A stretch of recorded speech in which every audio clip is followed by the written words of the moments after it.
अस्सलामु अलैकुम वरहमतुल्लाहि वबरकातुहू।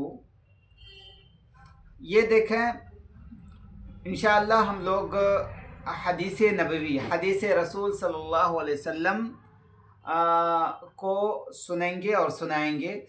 तो और हमारे सामने जो किताब होगी वो होगी रियादुस सालिहीन। तो रियादुस सालिहीन की सबसे पहली हदीस है, वो है इंसान की नीयत के बारे में।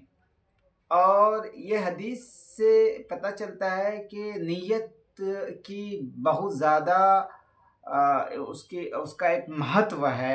इंसान जो भी काम करता है उसकी नीयत कैसी होती है, उसकी नीयत को देख करके उसको सवाब मिलता है। क्योंकि बसा औक़ात देखने में लगता है कि हाँ ये बहुत अच्छा पुण्य का काम कर रहा है, सवाब का काम कर रहा है, लेकिन नीयत से उसकी गड़बड़ी होती है। कितनी ज़्यादा जामियत है। तो आइए पहले हम हदीस का टेक्स्ट पढ़ करके तर्जुमा करते हैं, फिर उसको समझने की कोशिश करते हैं। अन अमीरुल मोमिनीन अबी हफ्स उमर इब्न अल-खत्ताब रज़ियल्लाहु अन्हु क़ाल समिअतु रसूलल्लाह सल्लल्लाहु अलैहि वसल्लम यक़ूल इन्नमल अअमालु बिन्नियात। आप सल्लल्लाहु अलैहि वसल्लम ने कहा कि तमाम जो काम करता है इंसान, सारे कामों का दारो मदार नीयत पर है। मतलब ये कि इंसान जो भी काम करता है उस काम का सवाब कितना मिलेगा और वो काम कितना सही है, वो इंसान की नीयत पे डिपेंड करता है। समझ गए ना? ये है। और अल्लाह ताला इसी चीज़ को देखते हैं। मिसाल के तौर पर अगर इंसान किसी को पैसा दे रहा है, किसी की मदद कर रहा है, मिसाल के तौर पर हम ये समझ लेते हैं कि अपने रूरल सोसाइटी में गांव है, गांव में कोई मुखिया किसी की मदद कर रहा है। अब मदद करने के पीछे उसका एक मकसद ये छुपा हुआ है कि अगला इलेक्शन होगा तो वो मुझे वोट देगा। तो ये जो मदद किया है, इस मदद करने पे उसको कोई सवाब नहीं मिलेगा, क्योंकि यहाँ पे क्या है, उन्होंने अपना मकसद छुपा रखा है। लेकिन अगर कोई शख्स, अगर वही मुखिया है, वो मदद कर रहा है इस वजह से कि नहीं ये ज़रूरतमंद है, इसको देना चाहिए, तो फिर वो होगा कि पुण्य का काम, उसको इसका सवाब मिलेगा। तो ये जो है तमाम कामों का दारमदार नीयत पर है। इस हदीस का ये मतलब हुआ। तो आप सल्लल्लाहु अलैहि वसल्लम ने कहा इन्नमल अमालु बिन्नियात, तमाम कामों का दारोमदार कितना सही है, कितना उसको सवाब मिलेगा, ये सब नीयत पे डिपेंड करता है। व इन्नमा लिकुल्लि इम्रिइन मा नवा। आप सल्लल्लाहु अलैहि वसल्लम ने इस एक बात को, इस प्रिंसिपल को समझाने के लिए एक मिसाल देकर के समझाया। मिसाल क्या देकर समझाया है कि इंसान जो कुछ नीयत करेगा वही मिलेगा। और वो मिसाल देकर के समझाया कि जैसे मिसाल के तौर पर फमन कानत हिजरतुहु इलल्लाहि व रसूलिही फहिजरतुहु इलल्लाहि रसूलिही वमन कानत हिजरतुहु लिदुनिया युसिबुहा अव इम्राअतिन यनकहुहा फहिजरतुहु इला मा हाजर इलैह।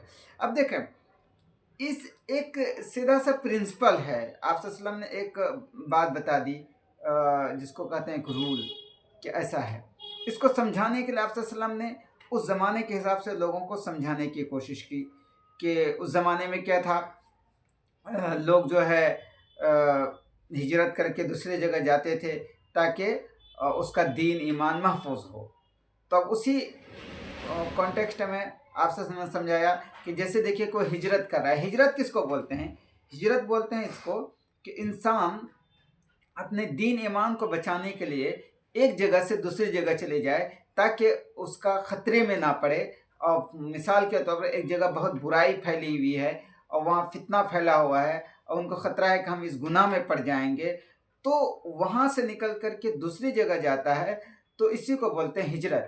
तो आप सल्लल्लाहु अलैहि वसल्लम ने कहा कि जो हिजरत कर रहा है, एक जगह को छोड़ करके दूसरी जगह जा रहा है, अगर वो अल्लाह और रसूल के लिए जा रहा है, वो इसलिए जा रहा है ताकि हम फितनों से महफूज रहें, गुनाहों से महफूज रहें, फिर उसकी हिजरत और उसका माइग्रेशन माना जाएगा कि ये गुनाहों से बचने के लिए, अल्लाह और रसूल के लिए है, तो फिर उसको इसका सवाब मिलेगा। लेकिन कोई एक जगह से दूसरी जगह जा रहा है बिजनेस करने के लिए, दुनिया कमाने के लिए या शादी करने के लिए, तो फिर वो जो है उसको जो हिजरत का सवाब मिलना चाहिए फिर वो नहीं मिलेगा। جو اس نے نیت کی وہی اس کو ملے گا۔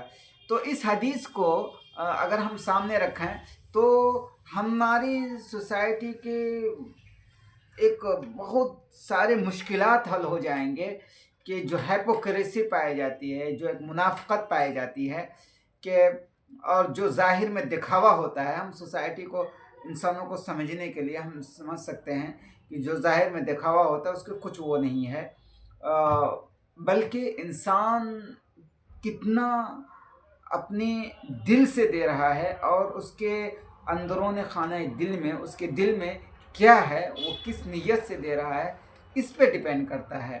اسی وجہ سے ہم احادیث کو سامنے رکھتے ہوئے ہم پوری اچھی چیزوں سے انسانی سوسائٹی کو دیکھ سکتے ہیں اور سمجھ سکتے ہیں، اور اس حساب سے ہم اپنی زندگی گزار سکتے ہیں۔ تو آج ایک حدیث کافی ہے، انشاءاللہ دھیرے دھیرے اور بھی احادیث پڑھیں گے۔ السلام علیکم ورحمۃ اللہ وبرکاتہ۔